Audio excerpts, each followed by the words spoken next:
Hello everyone, welcome to Spardha Innovative Education. I am Ranjan Thakur. Today we are going to discuss about profit and loss appropriation account. आज हम लोग partnership का introduction के बारे में पढ़ेंगे। Partnership क्या है और इससे रिलेटेड कुछ पॉइंट्स हैं उसके बारे में डिस्कस किया जाएगा। Partnership, what is partnership? Partnership क्या है?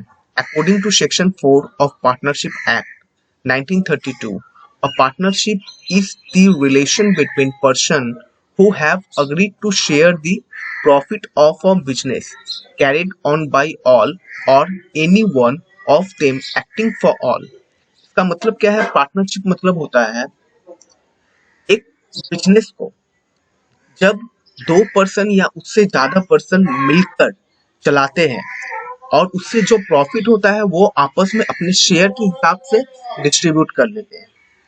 ये बिजनेस कोई भी पार्टनर अपने सिर्फ एक पार्टनर सारे पार्टनर के बिहाफ में अपने बिजनेस को रन कर सकता है या सारे पार्टनर मिलकर इस बिजनेस को एक साथ चला सकते हैं। इसको हम लोग क्या बोलते हैं? पार्टनरशिप। ठीक है। If we analyze the definition, we find three basic elements of partnership. अगर हम ये डिफिनेशन को अच्छे तरह से एनालिसिस करेंगे तो इसमें थ्री एलिमेंट्स जो मेन एलिमेंट्स है वो हम लोग सीख पाएंगे। फर्स्ट क्या है?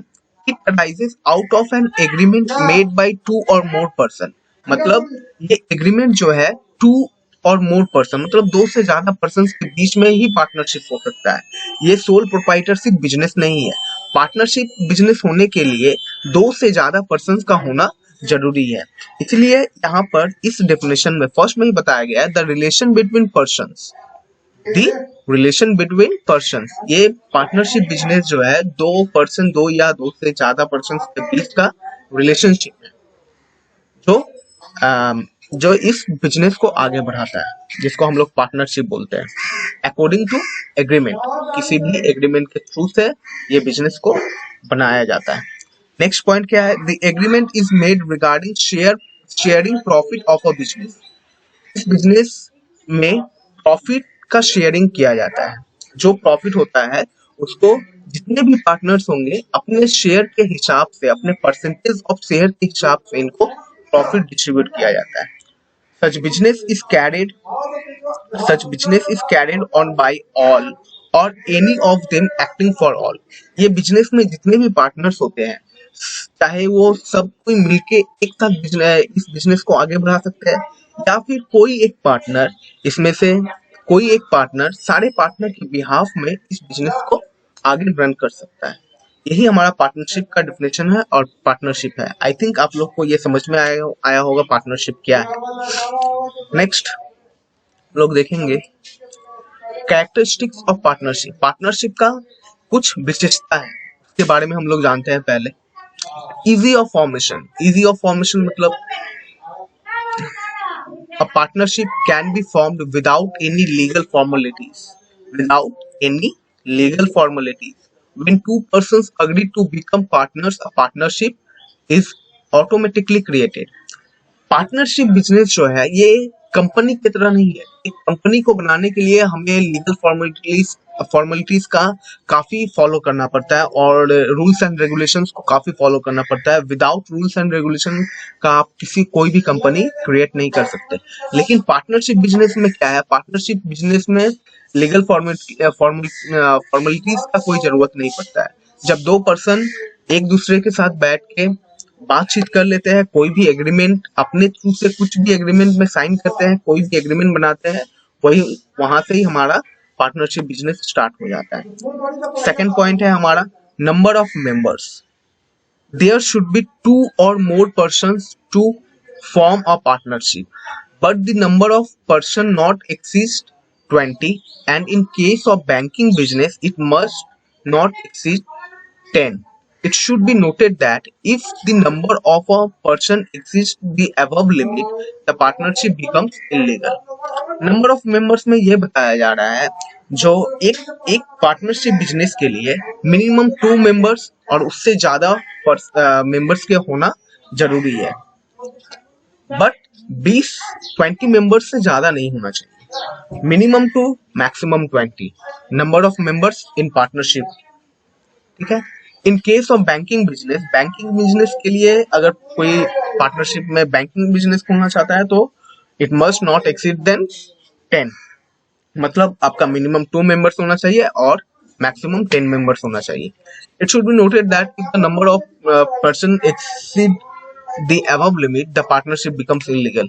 अगर आप जो पार्टनरशिप एक्ट में बताया गया है एक मैक्सिमम पर्सन आप 20 या फिर बैंकिंग के लिए 10 से ज्यादा आप पर्सन रखते हैं तो ये पार्टनरशिप इलीगल हो जाता है, तो वैलिड नहीं है। नेक्स्ट हम लोग देखते हैं status. From an accounting viewpoint, partnership is a separate business entity. From a legal viewpoint, however, a partnership like a sole proprietorship is not separate from the owners. हम लोग सेपरेट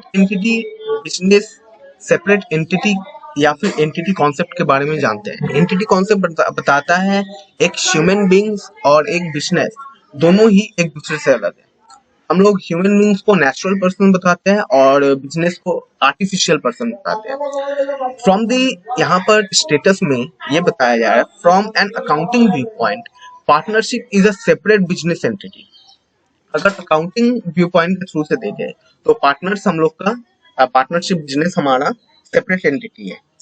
अगर legal view point से देखें तो partnership हमारा क्या है, like a sole proprietorship is not separate from the owner. ये एक सोल प्रोप्राइटरशिप ही बिजनेस है क्योंकि सारे मेंबर्स सारे पार्टनर्स मिलकर ही ये हमारे बिजनेस को रन करते हैं। इसलिए अगर ये लीगल व्यू पॉइंट के थ्रू से देखा जाए विदाउट पार्टनर्स का ये बिजनेस नहीं चलेगा और ये हमारा सोल प्रोप्राइटरशिप टाइप का ही बिजनेस है। तो अगर अकाउंटिंग व्यू पॉइंट में हम लोग देखें तो ये हमारा एंटिटी कॉन्सेप्ट को वेरीफाई करता है और लीगल पॉइंट ऑफ व्यू के थ्रू से ये पूरा सेपरेट नहीं है, ये ओनर के साथ रिलेटेड है और पार्टनर से ही रिलेटेड है। सो इसका कैरेक्टरिस्टिक्स हम लोग अभी देख लिए। नेक्स्ट हम लोग देखते हैं next point partnership deed. Partnership deed है क्या? Partnership deed is a document prepared with the mutual consent of all partners, covering all the details of the partnership. Each partner should sign this document to indicate acceptance of the terms. A careful prepared partnership deed can eliminate many of the more common types of problems and dispute that may arise in the future operations of the partnership. Partnership deed क्या है? Partnership deed एक document है। जब कोई भी members या partners एक partnership business start करेगा तो वो एक डीड बनाता है। डीड मतलब एक डॉक्यूमेंट बनाता है जहां पर उनके सारे पार्टनर्स का अपने म्यूचुअल कॉन्सेंट के थ्रू कुछ रूल्स एंड रेगुलेशंस अपने लिए बनाए जाते हैं और ये सारे रूल्स एंड रेगुलेशन सारे पार्टनर अपने म्यूचुअल कॉन्सेंट से बनाते हैं और उस डॉक्यूमेंट पे उस एग्रीमेंट में उसको साइन करते हैं। उस डॉक्यूमेंट में जब वो साइन करते हैं इसका मतलब है वो उस पार्टनरशिप डीड को एक्सेप्ट करते हैं। एक पार्टनरशिप डीड अगर अच्छे तरह से बनाया जाए, केयरफुली हर एक चीज को ध्यान में रख के अगर बनाया जाए तो ये फ्यूचर में होने वाले सारे प्रॉब्लम्स को या फिर कोई भी डिस्प्यूट्स को बनने अराइज नहीं होने देता है। मतलब आपके बिजनेस में किसी भी टाइप का कोई भी प्रॉब्लम्स नहीं आएंगे। अगर जस्ट एग्जांपल में अगर हम लोग अगर देख ले, एक पार्टनर अपने प्रॉफिट का 60% ले रहा है और दो पार्टनर 40% ले रहा है, इसका मतलब क्या है? दोनों ने एग्रीमेंट में ये साइन किया है, पार्टनरशिप डीड में ये बताया है, जो पहला पार्टनर मान लेते हैं पार्टनर ए, वो अपने प्रॉफिट का 60% लेगा और बी अपने प्रॉफिट का 40% लेगा। अगर वो लोग इसमें अगर बी इसमें क्लेम करता है नहीं मुझे 50% चाहिए या मुझे 60% चाहिए, तो पार्टनर ए अपना पार्टनरशिप डीड निकाल के इनको बता सकता है जो हमने यही कंडीशन अप्लाई किया था। तो हम लोग ये बता सकते हैं partnership it's a real document for partnership business. हमें किस तरह से अपने बिजनेस को आगे बढ़ाना या किस तरह से अपने बिजनेस को चलाना है, ये हम अपने पार्टनरशिप डीड में अपने सारे पार्टनर्स के साथ बैठकर एक डॉक्यूमेंट बनाते हैं और उसमें सारे terms and conditions, rules and regulations अपने हिसाब से सारे पार्टनर्स के साथ डिस्कस करने के बाद उसमें इनपुट डालते हैं, जो हमें फ्यूचर में हेल्प करता है किसी भी प्रॉब्लम्स या फिर डिस्प्यूट्स को अलग करने के लिए। ये पार्टनरशिप डीड में मेनली क्या किए जाते हैं? The most important point covered in the partnership deed are the following. Partnership deed में मेनली सबसे इंपॉर्टेंट क्या क्या चीज रखे जाते हैं? फर्स्ट हम लोग देखेंगे the date of formation and duration of the partnership. किस तारीख को, किस डेट को ये पार्टनरशिप फॉर्म का फॉर्मेशन हुआ है और ये पार्टनरशिप कितने दिन तक चलने वाला है, ये डिनोट किया जाता है। The name and address of the partners, the name of the firm, the name and address of the partners, जितने भी पार्टनर्स है सारे सभी के नेम एंड उनके एड्रेस दिए जाते हैं एंड फर्म का एक नेम दिया जाता है। फर्म का मतलब क्या होता है? फर्म मतलब होता है जब डिफरेंट ऑल पार्टनर्स कलेक्टिवली एक बिजनेस को चलाते हैं तो उसको हम लोग फर्म बोलते हैं। जब सभी पार्टनर्स मिलकर एक बिजनेस को चलाते हैं उसको हम लोग फर्म बोलते हैं, फर्म। This is firm. तो इसका सब पार्टनर्स मिलके एक नेम दे देते हैं कोई भी बिजनेस का। Next, the authority of each partner and rights and duties of each. सभी पार्टनर्स के क्या पोजीशन है, क्या उनका डेजिग्नेशन है, क्या उनका राइट्स है एंड क्या उनका ड्यूटीज है, ये सब इस पार्टनरशिप डीड में मेंशन किया जाता है। Next, the amount of capital to be contributed by each partner. जब पार्टनरशिप बिजनेस हम लोग स्टार्ट करते हैं, कोई भी पार्टनर्स स्टार्ट करता है, तब सारे पार्टनर्स कैपिटल कंट्रीब्यूट करते हैं। तो वो किस पार्टनर ने कितना कैपिटल कंट्रीब्यूट किया है यह भी उसमें मेंशन होना चाहिए। नेक्स्ट क्या है? The method by which the value of goodwill shall be determined in case of admission, retirement और death of the partners. The method which the value of goodwill shall be determined in case of admission, retirement और death of partner. इसका मतलब ये है, जैसे हम लोग पिछले वीडियो में जब हम लोग सिलेबस डिस्कस किए थे क्लास 12 का, तो मैंने बताया था रिकंस्ट्रक्शन ऑफ पार्टनरशिप में 3 पॉइंट्स हम लोग को पढ़ने को मिलेगा। पहला admission of a partner, retirement of a partner और डेथ ऑफ पार्टनर। इसका मतलब क्या है? जब एक पार्टनर एडमिशन लेगा तब हम लोग क्या अकाउंटिंग करेंगे, जब एक पार्टनर रिटायर करेगा तब क्या अकाउंटिंग करेंगे, या फिर किसी पार्टनर का डेथ हो जाता है तो हम लोग क्या अकाउंटिंग करेंगे। तो ये तीनों केस में हम लोग को गुडविल का वैल्यूएशन करना पड़ता है, जो ये डिनोट करता है जो रिटायरिंग पार्टनर या एडमिटेड पार्टनर या डेथ ऑफ किसी भी पार्टनर का डेथ जो होता है, उनको गुडविल का वैल्यूएशन के हिसाब से उनका कितना अमाउंट बनता है। तो इसका वैल्यूएशन ऑफ गुडविल का वैल्यूएशन का मेथड हम लोग पहले से ही डिनोट कर लेते हैं in the partnership deed. Next देखते हैं, interest on loan payable, salary, commission, interest on drawing etcetera to the partners. Loan अगर रहता है इसका इंटरेस्ट कितना होना चाहिए, किसी भी कोई भी पार्टनर अगर एज अ एम्प्लॉय काम कर रहा है तो उनका सैलरी क्या होना चाहिए, या फिर कमीशन कुछ है तो वो कमीशन किस परसेंटेज का होना चाहिए, किस टाइप का कमीशन होना चाहिए, इंटरेस्ट ऑन ड्रॉइंग का रेट क्या होना चाहिए, ये सब हम लोग पहले से ही पार्टनरशिप डीड में डिनोट कर देते हैं। नेक्स्ट पॉइंट है अपना, the plan for sharing of profit और losses, interest on drawing to be charged on withdrawal etc.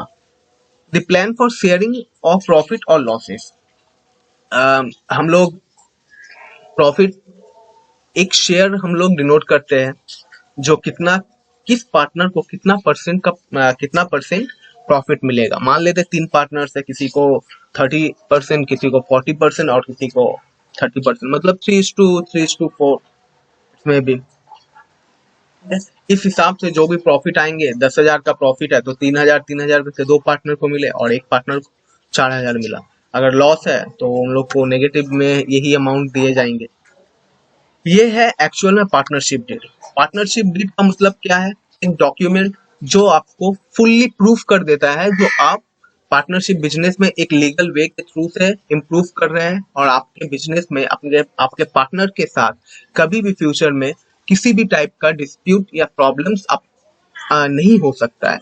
अगर होता है तो आप अपना पार्टनरशिप डीड दिखाइए, वो आपको क्लेम इजिली मिल जाएगा। तो एक पार्टनरशिप बिजनेस के लिए पार्टनरशिप डीड का होना काफी जरूरी और हद से और बहुत ही ज्यादा जरूरी होता है। तो किसी भी पार्टनरशिप बिजनेस के लिए पार्टनरशिप डीड का होना जरूरी है। अगर मान लेते हैं कोई भी पार्टनर अगर पार्टनरशिप डीड नहीं बनाता है तो क्या होता है, ये हम लोग नेक्स्ट पॉइंट में जानेंगे। Provision in the absence of partnership deed in India. India में हम लोग जानते हैं यहाँ पर बिजनेस का नॉलेज काफी परसेंटेज आपके जो इंडियंस है उनको पता नहीं। बिजनेस का रूल्स एंड रेगुलेशन पता नहीं है, लेकिन बिजनेस वो लोग करते हैं। वो पार्टनरशिप में ही करे, सोल प्रोप्राइटरशिप में करे या कंपनी खोले, लेकिन वो लोग बिजनेस जरूर करते हैं। तो आज हम लोग देखेंगे तो इसमें क्या होता है। तो वो लोग पार्टनरशिप डीड नहीं बनाते हैं। जब पार्टनरशिप डीड नहीं बनाया जाता है तो partnership according to the partnership act 1935 partnership deed अगर नहीं होने से, तो इसमें बताया गया है अगर पार्टनरशिप डीड नहीं होता है तो हमें क्या चीज का फॉलो करना चाहिए। If there is a no partnership deed or if the partnership deed is silent in respect of the following matters, the provision of Indian Partnership Act 1935 will be applied. तब क्या होता है, अगर पार्टनरशिप डीड नहीं है किसी भी partnership form में, तो partnership in absence of partnership act provisions in the absence of partnership deed को अप्लाई किया जाता है, जो इंडियन पार्टनरशिप एक्ट 1935 में लिया बताया गया है। इसमें क्या है, इसमें मेनली 6 पॉइंट को डिनोट किया गया है, जो 6 पॉइंट को ही अलाउ किया जाता है। अगर आपके पास पार्टनरशिप डीड नहीं है तो आपको ये 6 पॉइंट को ही मानना पड़ेगा। यही आपके लिए पार्टनरशिप डीड का काम करेगा और यही रूल है सबसे पहले। और इसको ये 6 पॉइंट को किसी भी हाल में याद रखना पड़ता है, बिकॉज अगर आपके पास पार्टनरशिप डीड नहीं है तो आपको ये 6 पॉइंट किसी भी हाल में आपको इसको फॉलो करना है। फर्स्ट पॉइंट क्या बताता है, every partner should share profits equally as per section 13B। मतलब अगर आपके पास पार्टनरशिप डीड नहीं है तो आपका जो भी प्रॉफिट होगा उसको आप इक्वली डिस्ट्रीब्यूट करेंगे among the all partners. Every partner should share profit equally as per section 13B। इसको 13B में डिनोट किया गया है, जो अगर आपका पार्टनरशिप डीड नहीं है, in absence of partnership deed you have to share all profit among the all partners as equal. मतलब जो भी आपके प्रॉफिट होंगे उसको आप इक्वली डिस्ट्रीब्यूट करेंगे। नेक्स्ट सेकंड पॉइंट क्या बताता है, no interest is to be allowed on partners capital under section 13C। मतलब पार्टनर्स जब कैपिटल इंट्रोड्यूस करता है तो उसके अगेंस्ट में पार्टनर्स को कुछ इंटरेस्ट दिया जाता है, जिसको हम लोग इंटरेस्ट ऑन कैपिटल बोलते हैं। अगर पार्टनरशिप डीड नहीं है किसी भी फर्म के पास तो इंटरेस्ट ऑन कैपिटल किसी भी पार्टनर्स को नहीं दिया जाएगा। ये हमारा इंडियन पार्टनरशिप एक्ट 1935 में section 13 with in bracket sub section C में बताया गया है। ठीक है, no interest should be charge on drawings of the partners. Third वाले पॉइंट में बताया जा रहा है, इंटरेस्ट ऑन ड्रॉइंग्स का मतलब होता है जब कोई पार्टनर्स अपने जरूरत के हिसाब से कैपिटल से या फिर बिजनेस से कोई भी अमाउंट विड्रॉन करता है, कोई भी अमाउंट लेता है, तो उसमें एक इंटरेस्ट चार्ज किया जाता है, जिसको हम लोग बोलते हैं इंटरेस्ट ऑन ड्रॉइंग, जो एक तरफ से पार्टनरशिप का इनकम भी है, पार्टनरशिप बिजनेस का इनकम है। इसमें क्या होता है, जो अगर कोई जो पार्टनर जितना अमाउंट विड्रॉन करेगा उसके ऊपर में एक परसेंटेज के हिसाब से इंटरेस्ट चार्ज किया जाता है, जो अगर पार्टनरशिप डीड में मेंशन है तो। अगर पार्टनरशिप डीड में मेंशन नहीं है इंटरेस्ट ऑन ड्रॉइंग, अगर आपके पास आपके बिजनेस में पार्टनरशिप डीड नहीं है तो हम लोग इंटरेस्ट ऑन ड्रॉइंग चार्ज नहीं कर सकते, मतलब ड्रॉइंग्स के ऊपर में इंटरेस्ट चार्ज नहीं कर सकते। नेक्स्ट पॉइंट क्या है हमारा, no salary is to be allowed to any partner. मतलब अगर आपके पास पार्टनरशिप डीड नहीं है तो आप किसी भी पार्टनर को सैलरी नहीं दे सकते। अगर आपको सैलरी देना है या फिर कोई भी पार्टनर अपने एज अ एम्प्लॉय अब कोई काम कर रहा है जो पार्टनरशिप फर्म के लिए बेनिफिशियल है, तो आपको पार्टनरशिप डीड बनाना है, वहां पर उसका सैलरी मेंशन करना है। अगर आप पार्टनरशिप डीड नहीं बनाते हैं तो you have not to allow to send any salary to any partners. Next point 5, interest on advance made by the partner should be provided at 6% per annum as per section 13D। Interest on advance का मतलब होता है interest on loan भी बोल सकते हैं इसको। मतलब अगर पार्टनरशिप फर्म किसी से लोन लेता है या फिर किसी से एडवांस लेता है तो उसको हम लोग 6% पर एनम के हिसाब से इंटरेस्ट देंगे, जो ये इंडियन पार्टनरशिप एक्ट 1935 में 13 सबसेक्शन डी में बताया गया है। ये 6% का इंटरेस्ट हम लोग सिर्फ और सिर्फ इंटरेस्ट ऑन लोन या फिर इंटरेस्ट ऑन एडवांस के लिए ही देते हैं, वो भी पर एनम, साल में एक बार 6% ही देंगे अगर पार्टनरशिप बिजनेस में पार्टनरशिप डीड एब्सेंस है तो। Next point 6, every partner should be deemed to have equal share in the property of the partnership as per section 14। इसका मतलब है पार्टनरशिप में कुछ भी प्रॉपर्टी है तो हर एक पार्टनर इसका इक्वली शेयर कर सकता है। कुछ भी एसेट है या फिर कुछ भी लाइबिलिटी है, एसेट और लाइबिलिटी हम लोग जानते हैं, अगर कुछ प्रॉपर्टी है या फिर एसेट है उसका इक्वली शेयर हर एक पार्टनर कर सकता है। अगर पार्टनरशिप फॉर्म डिसोल्यूशन में जा रहा है, पार्टनरशिप फॉर्म बंद हो रहा है, तो वहां के जितने भी एसेट्स है या फिर कुछ भी प्रॉपर्टी है उसका डिस्ट्रीब्यूशन इक्वली होगा सारे partners among the all partners.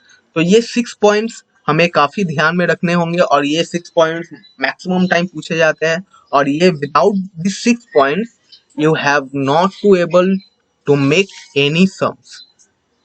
ठीक है, तो ये 6 पॉइंट्स को हमें काफी अच्छे तरह से ध्यान में रखने होंगे। तो आज हम लोग profit and loss appropriation account का इंट्रोडक्शन टू पार्टनरशिप इसका एक पोर्शन आज हम लोग इस वीडियो में हम लोग देखें। इसके बाद हम लोग profit and loss appropriation account को कैसे बनाते हैं, इसमें क्या क्या, इसके फॉर्मेट क्या है, इसके जर्नल एंट्रीज क्या है, इसका कंटेंट्स क्या है, सारे कंटेंट्स को हम लोग डिटेल में डिस्कस करेंगे नेक्स्ट वीडियो पार्ट 2 में। उसके बाद हम लोग और एक वीडियो बनाएंगे जिसमें हमारा सम्स दिया जाएगा, सम्स हम लोग कैसे बनाएंगे वो सीखेंगे। तो ओवरऑल क्लास 12 का वेस्ट बंगाल सिलेबस में ये चैप्टर 10 मार्क्स को कवर करता है, थ्योरी 6 मार्क्स का एंड सम्स 4 मार्क्स का आता है।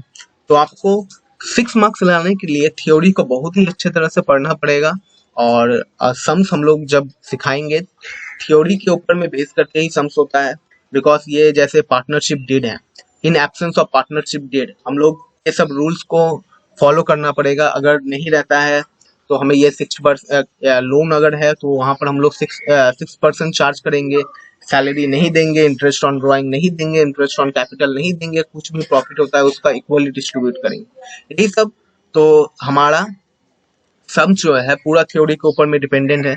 तो आप लोग इस वीडियो को अच्छे तरह से देखिए और समझिए। कुछ भी प्रॉब्लम होता है तो हमें आप कमेंट बॉक्स में बताइए या फिर मेरा व्हाट्सअप नंबर प्रोवाइड किया गया है, व्हाट्सअप में मुझे टेक्स्ट कीजिए। और हमारे ऑनलाइन क्लासेस ऑलरेडी चालू हो चुके हैं, अगर आपको एडमिशन लेना है तो आप अपना डिटेल्स हमें शेयर कीजिए, हम आपका एडमिशन करवा देंगे और आपका ज्वाइन हो जाएगा। तो थैंक्स फॉर वॉचिंग, वीडियो देखते रहिए और लाइक एंड सब्सक्राइब कीजिए। Thank you.